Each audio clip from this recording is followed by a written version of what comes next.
Jangan lupa like, subscribe, dan notifikasi. Perhitungan antara potensi kompetensi melahirkan profil pegawai. Pegawai itu kita tahu di kotak mana dia. Kami sekarang menerapkan kotak 9. Ada pegawai di kotak 1, 2, 3, 4, 5, 6, 7, 8, 9. Harapannya itu di 9, namanya talent pool. Orang yang sudah siap ditempatkan di mana saja, sesuai dengan kompetensinya. Tapi kita sekarang menggiring pegawai itu yang ada di kotak 1, naik kotak 2. Karena 1, 2, 3 itu kan kotak yang dipandang pegawai yang tidak punya apa-apa. Tapi realitasnya adalah pegawai kita. Nah, yang memerlukan pengembangan sebenarnya itu adalah yang 4, 5, 6. Digiring ke kotak 7, 8, 9. Jadi 7, 8, 9 adalah orang-orang yang memiliki potensi untuk ditempatkan pada posisi yang tepat gitu. Tapi harapannya kepemimpinan itu ada di kotak 9. Ini yang coba kita atasi, bahwa realitasnya selama kita sebelum masuk ini dan sekarang ini tidak terjadi sustainabilitas ketersediaan AS kita yang siap untuk menempati posisi. Betul. Gitu ya. Iya. Saya kira jadi Ponto bakal seperti itu. Tapi ini pelajaran yang itulah gabungan antara orang kampus dengan dengan praktisi begini. Jadi saya ini belajar kencang sekali bagaimana memahami regulasi, bagaimana memahami fakta di lapangan, lalu teori ini menjahit yang terberani jadi satu langkah yang sama gitu. Nah, karena itu saya katakan tadi, sebentar jam 2 sudah ada MOU antara Telkom, Kerpu Telkom di Jakarta, Bandung, dengan kita untuk menerapkan Korpu. Nah, di BKD ini sudah bekerja bagaimana mempersiapkan assessment centernya, hasilnya, ada simpeknya, ada kinerjanya. Nah, ketika Pak Gubernur mengatakan saya butuh orang ini, itu di aplikasi telemanagement tinggal ngetik, cecak-cecak keluar itu orang berapa yang mau diminta, mau 5, mau 7, mau 3, keluar itu nama orang. Nah, tinggal kemudian fungsi gubernur sebagai PYB tinggal milih yang mana. Ini kan tentu ada pertimbangan ideologis kan, yang bisa dia kerjasama apa itu kan ada profilnya semua. Nanti dari hasil assessment center itu kita tahu orang ini layak apa tidak jabatan itu, kan ada aspek psikologisnya kan, atau mungkin kedekatan atau apa, tidak apa-apa. Tapi kan yang keluar itu memang sudah melewati saringan yang kompeten. Nah, gitu. Nah, ini semua menjadi bagian dari upaya. Prof. Oke, silakan. Silakan. Siapa? Saya Prof. Pemuji Jenepon Prof. Oke, silakan. Oh, jadi Ponto lagi nih ya, silakan. Pemuji Prof. Iya, iya, iya. Silakan. Siap. Siap. Ada acara ini selama kurang lebih 3 kali pilkada, Prof. Ada pemikiran manusia tidak sesuai dengan kami. Apa itu? Kadang ASN mengatakan, tidak usahlah kita berkembang, cukup jadi tim S di pilkada. Strata pendidikan, kecerdasan, dan kepintaran kurang kalau Anda tidak bagian dari tim sukses itu. Seperti itu, Prof. Bagaimana bisa menyingkapi pemikiran-pemikiran seperti ini, Prof? Ya, jadi kalau Anda menyimak tadi konsep-konsep dan best practice dari negara-negara maju, saya kira terjawab kan, bahwa ke depan ini dibutuhkan memang pemerintah pusat sudah menyadari itu dengan mengeluarkan konsep apa disebut dengan Smart ASN. Smart ASN kan? Dalam undang-undang ASN juga kan sudah menyebutkan seperti apa profil ASN kita. Salah satu aspeknya adalah bebas dari intervensi politik yang diawasi oleh Komisi Aparatur Sipil Negara. Kan begitu kan? Jadi memang undang-undang melarang adanya intervensi politik di dalam birokrasi. Tapi kan faktanya yang memimpin birokrasi kita kan adalah keluaran partai politik. Ya. Ya kan? Yang suka tidak suka, ya itu, Prof. Masyarakat disuguhi dengan pemimpin, calon pemimpin birokrasi yang notabene belum tentu kapabel untuk mengelola birokrasi kan? Karena pasti niatnya itu kan mempertahankan kekuasaan. Mempertahankan kekuasaan berarti kan lebih dominan pertimbangan politiknya. Bukan memang bagaimana birokrasi menjadi mesin yang efektif untuk menjalankan janji politiknya. Beberapa saya kunjung ke daerah itu, saya berusaha untuk membalikkan cara berpikir seperti itu, bahwa kan pendekatannya selalu bilang, Lebih bagus kita kedekati konstituen.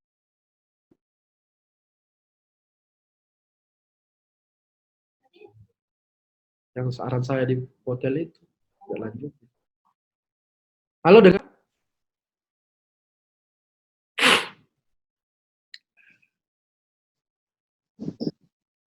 Halo?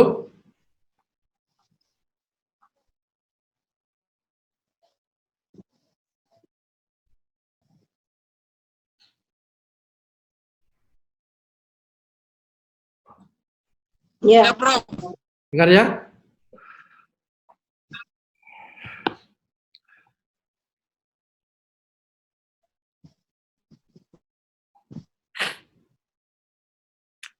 Your internet connection is kok di sini.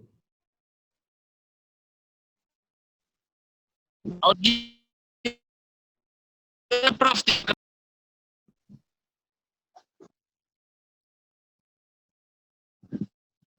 mute. Oke, kita lanjut ya. Ya, so, Prof.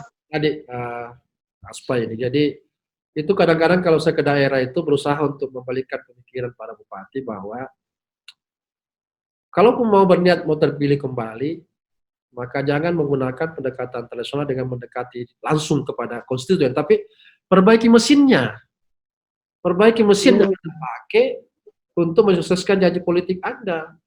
Karena bagaimanapun juga kalau kerja sendiri tidak mungkin, kan? Tapi harus kerja kolektif dengan memanfaatkan ya perangkat-perangkat daerah yang ada gitu kan. Nah itu yang penting saya kira berkaitan dengan itu. Nah jadi prinsip-prinsip tadi itu dengan hanya mengandalkan pada tim sukses, saya kira sulit gitu untuk bisa sukses. Dan jadi korban kan pasti masyarakat. Apa yang dijanjikan itu belum tentu bisa tercapai kan, karena diisi orang-orang yang tidak kompeten. Tidak kompeten. Pengertian kita dalam menyiapkan kemampuan pegawai itu namanya kapabilitas. Kapabilitas itu kan dua aspek penting. Pertama itu kompetensi, yang kedua itu culture. Nah kompetensi ini kan 5. Yang kita sering garuk-garuk itu kan pengetahuan, keterampilan, tapi 3 ini tidak pernah disentuh. Lalu kompetensi apa itu? Sifat, mindset kan, motif. Itu kompetensi. Belum kita bicara merubah kultur. Nah, kultur lebih sulit lagi nih. Terus terang kami di provinsi itu yang sangat sulit adalah melakukan change management dengan menjadikan kepala dinas itu sebagai role model, menjadikan sekretaris dinas sebagai agent of change. Makanya pakai ancaman-ancaman kan. Saya katakan tadi 3 minggu lalu diundang semua kepala OPD tanda tangan fakta integritas dengan ukuran sementara sakit. Kalau sakit Anda tahun depan tidak mencapai target, letakkan jabatan. Itu upaya untuk mengembalikan fokus kepala OPD bahwa Anda itu bekerja punya tanggung jawab. Karena terus terang saya kira Anda tahu bahwa yang bekerja itu kan sebuah program. Waktu saya baru masuk itu kita undang rapat, yang datang selesai rapat, stafnya tidak laporkan ke pimpinannya karena hanya sekedar memenuhi kewajiban hadir. Minggu depan kita undang lagi setelah datang. Begitu terus. Kapan gitu bisa berubah kan? Nah, makanya saya katakan perubahan dalam birokrasi terjadi kalau top leadernya itu memang berubah. Jangan berharap. Jadi mulai dari bupati, kepala OPD, baru kita ini ada stagnasi kan misalnya. Kalau kita lihat bahwa kinerja daripada kepala OPD itu kan sebenarnya outcome. Tapi kepala bidang itu kan intermediary outcome. Tapi kalau kita lihat dalam visi birokrasi kan yang bekerja Kasubag atau Kasubdit, program. Bidangnya tidak. Kepala OPD-nya, mudah-mudahan yang di sini tidak begitu ya, karena ada kepala OPD ini. Enggak, Prof. Udah sindir ki Prof ini. Ya menyadarkan karena ini kan mahasiswa kan. Nah, mudah-mudahan ilmu jadi mahasiswa dibawa masuk ke dalam praktek. Jadi lantas kemudian Pak Gubernur berpikir, wah ini Kasubag program ini. Karena 5 kali saya undang itu semua kepala OPD dan yang datang Kasubag programnya. Begitu kita mau menyusun RKPD, kan bicara target-target kan. Target-target perubahan APBD perubahan, target-target pokok 2021. Apa yang terjadi? Target-targetnya itu tahun 2015 dia pakai acuan. Tidak ada apa dasarnya. Apa dasarnya Anda mengatakan targetnya mau dicapai sekian? Apakah target Anda itu sadar lingkungan atau tidak? Maksudnya itu sementara COVID ini seolah-olah tidak ada COVID. Nah, kemudian, oke lah kalau begitu Pak Gubernur berpikir ganti semua ke sebuah programnya. Makanya kemarin 2 hari lalu itu terjadi perombakan besar-besar ke sebuah program kan. Sebenarnya saya bilang sama Pak, bukan ke sebuah program, salah. Kepala OPD yang tidak punya pelatihan. Coba kita tanya, ada tidak kepala OPD yang paham tentang POM kinerja? Saya mantan ke sebuah program, Prof. Ini pasti sudah lulus tuh jadi kepala. 5 tahun. Jadi kalau kepala OPD sadar 5 tahun, Kak, Prof. itu kan kasihan kan Kasuba kan atau ya kasihan itu nyusun sendiri dari support gitu kan, dan semua kepala bidang itu ya menyerahkan semua Kasuba atau Kabit kan kepala Kasubdit gitu, Kasubdit gitu. Nah ini kenyataan yang kita ada. Memang membangun sebuah tim itu dimulai dari atas dengan membangun sebuah perubahan mindset. Mindsetnya itu apa? Bahwa harus kerja kolaboratif, memang tidak bisa sendiri gitu. Sama juga nanti yang di kelas ini jangan berharap bisa selesai disertasinya kalau sendiri kerja. Jadi ini sedikit menyimpan, tapi pengalaman saya ini mumpung masih kuliah, semangat masih besar, kebersamaan masih ada, sekarang mulai disusun proposalnya. Dari kuliah-kuliah yang kita alami selama ini, mana kira-kira yang menginspirasi? Ya kan, ini kan di kelas ini kan praktisi semua kan. Tapi bagaimana melihat celah-celah itu menjadi sebuah kajian, karena disertasi itu harus menghasilkan sesuatu yang baru. Bukan pengulangan. Levelnya bukan deskriptif, tapi harus kausalitas gitu, eksplanatif gitu. Mengapa-mengapanya itu menjadi tinggi. Karena kan S1 itu tentang apa? S2 bagaimana? S3 itu mengapa? Filosofi. Nah, jadi mumpung masih sama-sama, sering diskusi lah. Ya, saya sekarang kan belum bisa ketemu, tapi kalau mau ketemu lebih bagus lagi. Dulu ngopi-ngopi bicara tentang tema-tema apa, berbagi gitu kan. Hingga selesai kuliah ini, selesai draft proposalnya. Anda selesai kuliah, pasti sudah jarang ketemu, dan itu kembali dengan aktivitas di kantor, sibuk masing-masing, lama-lama 3 tahun datang melapor, mau konsultasi, sudah hilang semua itu pengetahuan yang diperoleh selama di kelas. Nah ini harus dijaga semangatnya gitu kan. Nah itu maksudnya gitulah. Ini sekedar pengalaman ya, jadi apalagi sementara bekerja ya jangan sia-siakan waktu yang karena mampu membayar tiap semester ya tidak terlalu terpicu untuk selesai dengan cepat. Karena selesai cepat dengan angka nilai yang bagus kan bisa cum laude gitu. Walaupun nilainya bagus, kalau lewat 3 tahun ya tidak cum laude. Pasti kan. Nah ini semua jadi pemicu. Jadi itulah yang ingin saya katakan, bahwa memang prinsip-prinsip yang digunakan oleh kepala daerah yang demikian itu sebenarnya menciptakan kuburan sendiri. Karena tidak membuat birokrasi itu sehat. Padahal mesin birokrasi itu adalah alatnya bupati untuk mengimplementasikan dengan baik janji politiknya yang berubah menjadi program pembangunan kan daerah dalam RPJMD. Panjang ini ceritanya, karena kalau sudah bagus RPJMD-nya, dalamnya ada sudah 55 kan, skor di dalam sakip itu kan. Jadi perencanaan kinerja, pengukuran kinerja 2 sudah selesai.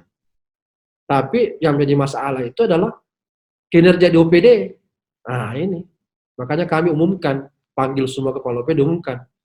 OPD A, sekian sakipnya, lakipnya. Tahun lalu sekian, sekarang sekian. Nah, kasih peringatan untuk terapi gitu, menyadarkan kembali bahwa Anda itu bukan atribut sekedar mengepalai OPD, tapi Anda dibutuhkan kerja-kerja. Nah, jadi sekarang ini saya sudah minta kepada tim dan sudah selesai, ada namanya kinerja OPD. Jadi kita OPD itu kita bisa pantau lewat aplikasi seperti apa kinerja perharinya, bahkan serapan anggarannya, sehingga keluhan mengenai lambatnya serapan anggaran itu bisa diatasi karena terpantau terus-menerus dari hari ke hari gitu. Nah, jadi secara OPD ada ukuran kinerjanya, secara individu sebagai kepala OPD, kepala bidang dan subbidang itu dan individunya itu terpantau lewat kinerja. Ini memang kerja-kerja yang harus ada dirijennya. Nah, itu yang harus dicari di kabupaten itu, siapa jadi dirijen? Maksudnya sekda. Kalau saya ini kan dirijennya, yang Pak Gubernur mengatakan apapun yang Prof melaksanakan, saya support penuh. karena saya percaya tujuannya baik gitu. Jadi ada yang menjahit istilahnya program ini, program bagaimana supaya terhubung dengan baik semua, termasuk aktor-aktornya ini bisa memiliki kesadaran yang baik untuk bekerja secara kolaborasi, sinergitas gitu. Karena kalau tidak ya repot. Saya kira begitu ya Pak Aspaya, saya punya ini. Masih ada 5 menit kalau mau, saya kasih kesempatan. Izin Prof. Izin Prof. Ya silakan. Faisal, Pak Faisal ya. Ya, saya Faisal Anwar Prof. Menarik sekali apa yang disampaikan tadi Prof. Terkait dengan yang Prof sampaikan. Tadi ada 3 prioritas utama pembangunan di negara Asia yang sekarang maju Prof. Di antaranya adalah reformasi administrasi. Nah, di Indonesia sendiri yang sekarang kita lalui akan pemerintah pusat terkait dengan reformasi administrasi dan kelembagaan, yaitu perubahan struktur kelembagaan yang dimulai di kementerian atau lembaga di pemerintah pusat, yang nantinya akan ke daerah juga, provinsi dan kabupaten kota. Nah, kemudian yang kedua, ada kebijakan pemerintah pusat mengeluarkan Permendagri nomor 90 tentang klasifikasi, kodifikasi, dan nomenklatur perencanaan pembangunan dan keuangan daerah. Nah, kendala kami di pemerintah daerah kabupaten kota, khususnya di daerah kami, dengan lahirnya Permendagri ini justru membatasi kami untuk melakukan inovasi. Sementara, sebagaimana yang Prof sampaikan dan yang kita pahami bersama bahwa inovasi itu penting dalam penyelenggaraan pemerintahan. Contoh misalnya,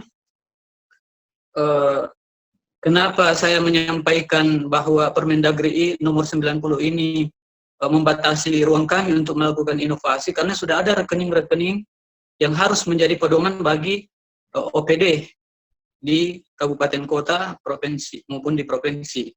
Sehingga akibatnya ada sebagian kewenangan di provinsi, misalnya di urusan perumahan hilang. Kemudian yang kedua, kami terbatasi untuk membuat inovasi karena Permendagri itu. Misalnya saja, kebetulan saya kepala dinas perumahan, saya ingin menciptakan rumah layak huni kolaborasi dengan dinas pariwisata, dari rumah layak huni itu menjadi homestay, sehingga infrastruktur berubah, kemudian yang masyarakat miskin atau masyarakat berpenghasilan rendah tersebut, selain memiliki rumah, juga mempunyai income, sehingga mampu menggenjot misalnya pertumbuhan ekonomi atau mengurangi angka kemiskinan di daerah kami. Yang jadi persoalan, inovasi yang ingin kami lakukan itu tidak bisa kami tuangkan dalam program kami karena dibatasi oleh Permendagri nomor 90.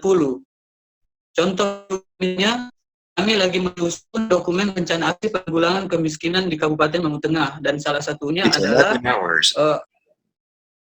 salah satunya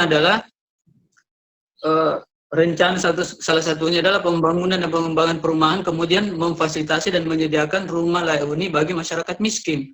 Tetapi dalam Permendagri nomor 90 di nomenklaturnya rekening itu tidak ada, sehingga menurut saya berasumsi bahwa Permendagri ini justru membatasi pemerintah daerah, OPD-OPD untuk melakukan inovasi. Sementara inovasi itu penting dalam penyelenggaraan pemerintahan. Terima kasih, Prof. Ya, jadi 2 aspek yang jadi pertanyaan. Pertama memang menyangkut masalah penyederhanaan struktur ya. Nah itu saya kira memang apa yang dikatakan Jokowi itu adalah pendekatan pragmatis yang dirasakan selama 5 tahun periode kepemimpinannya ya, bahwa kalau kita memang negara ini pro investasi, maka salah satu aspek yang harus dibenahi adalah semakin singkatnya proses perizinan kan. Nah, satu kan di situ yang menjadi fokus. Nah, dianggap bahwa biangnya ada pada birokrasi yang terlalu terstruktur gitu kan, yang panjang gitu, bertele-tele dan seterusnya, sehingga itu mengambil jalan singkat bahwa memang birokrasi atau struktur yang fokus pada pelayanan itu yang pertama harus dilebur gitu kan. Nah, memang dari sisi kementerian itu bulan Juni sudah mereka melakukan pengangkatan pejabat-pejabat baru ya, kementerian lembaga. Tetapi memang untuk pemerintah daerah itu tidak terkecuali Desember harus memang dilebur gitu kan. Tetapi memang Kemendagri kemudian melakukan negosiasi-negosiasi supaya tidak seperti di kementerian, karena saya kurang tahu motivasinya, tapi motivasi yang diungkapkan itu ya tidak sesederhana seperti di kementerian, karena kementerian pemerintah daerah itu agak sedikit kompleks dibandingkan dengan kementerian. Itu yang terungkap lewat statement di Kemendagri.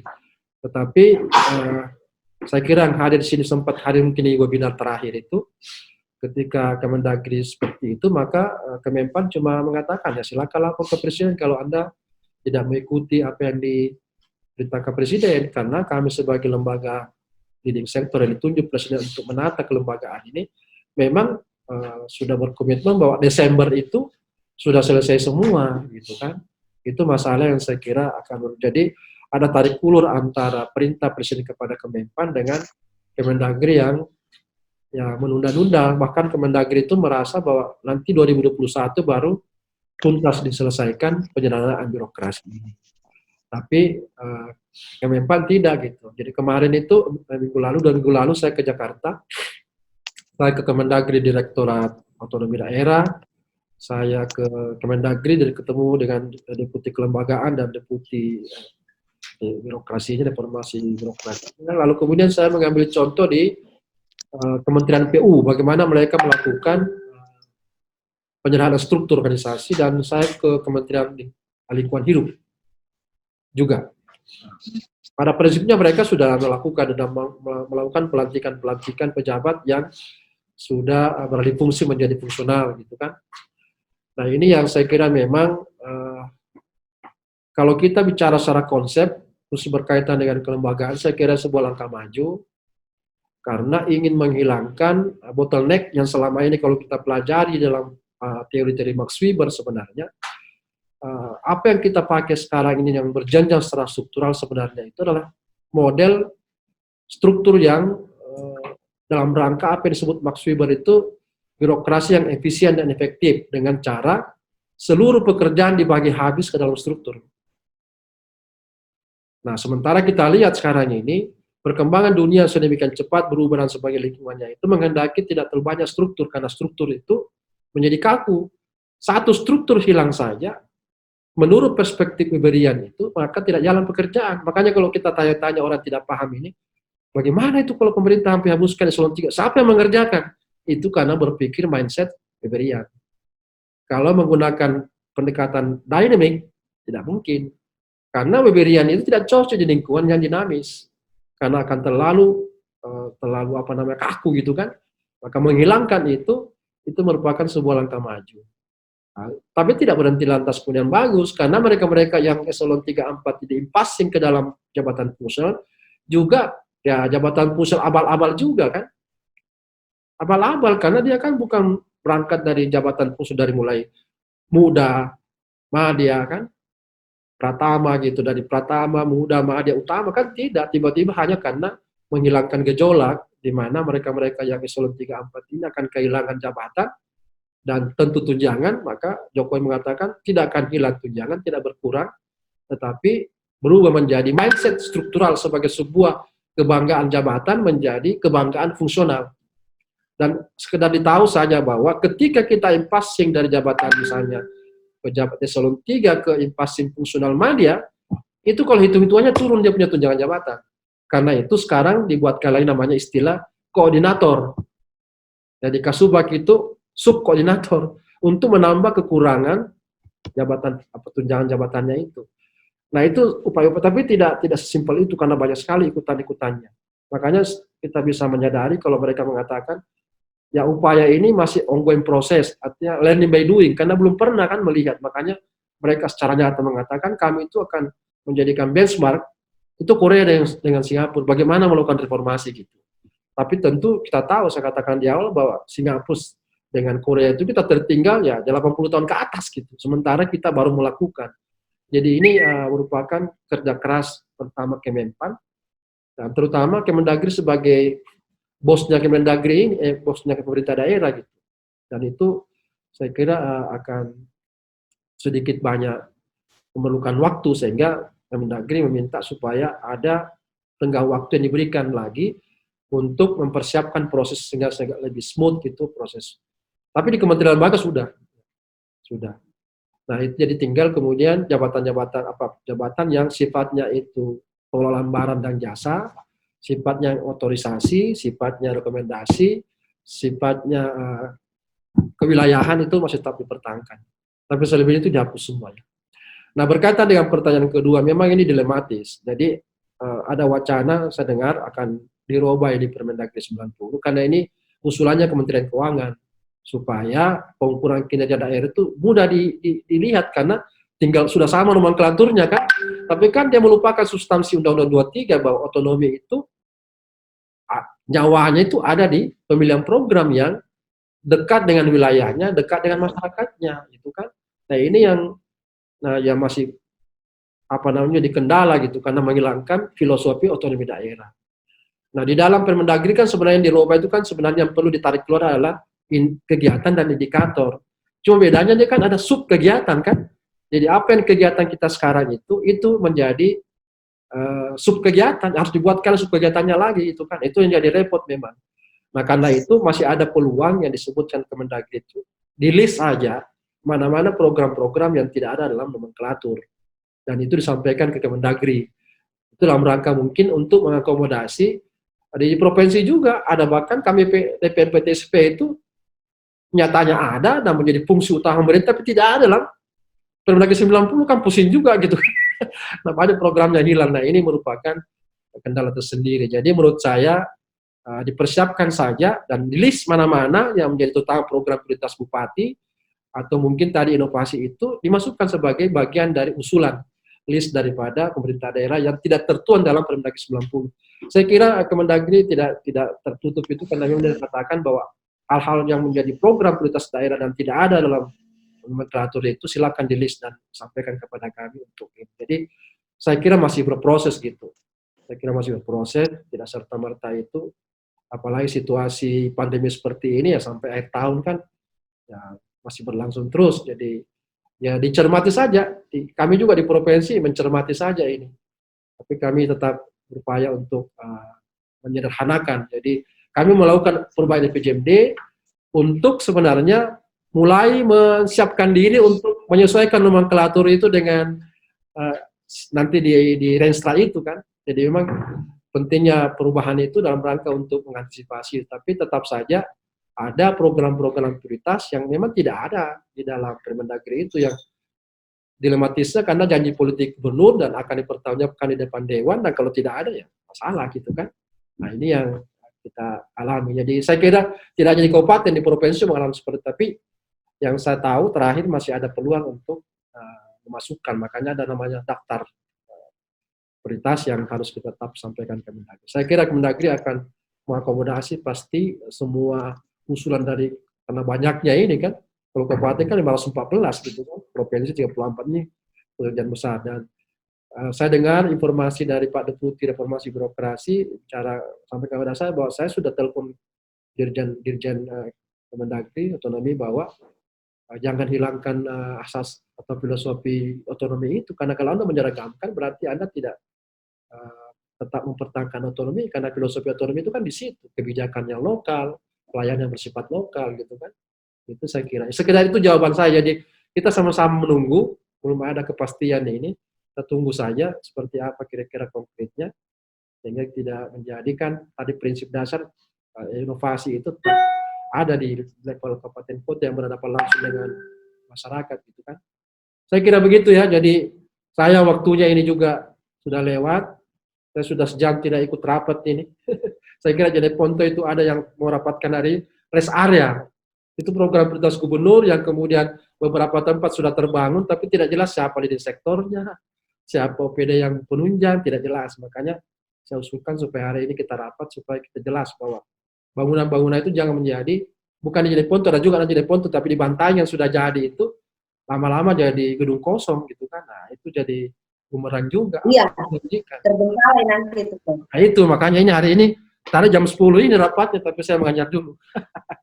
Baik, saya kira gitu ya, mohon maaf ini, nanti minggu depan kita lanjutkan lagi waktunya, supaya betul-betul kita bisa mendapatkan pemahaman yang sama mengenai apa itu dari publik, Kalau di S2 itu namanya manajemen sektor publik, jadi langsung fokus ya. Kalau ini kan S3 itu tidak perlu pakai konteks karena S3 itu filosofi keilmuan kan. Jadi kita belajar fokus pada manajemen publiknya. Sudah punya buku saya semua kan? Tentang buku manajemen publik kan? Sudah punya buku saya? Sudah punya buku saya? Belum, Saya Prof. belum. Belum punya ya? Belum, Prof. Belum. Oh, Belum, Prof. kalau gitu. Nanti kita, Baru mau cari. ya di kantor ada. Carinya di mana ini? Di kantor ada. Nah, nanti kalau mau iya. kelasnya Pak Dandi mau ambil bisa mewakili nanti diambil gitu ya. Supaya bisa 17 bab. Nah, semuanya saya bicarakan ini pada prinsipnya teorinya Iya. dalam ya. Nah, saya kira begitu ya. Mohon maaf lebih dan kurangnya. Saya akhiri. Assalamualaikum warahmatullahi wabarakatuh.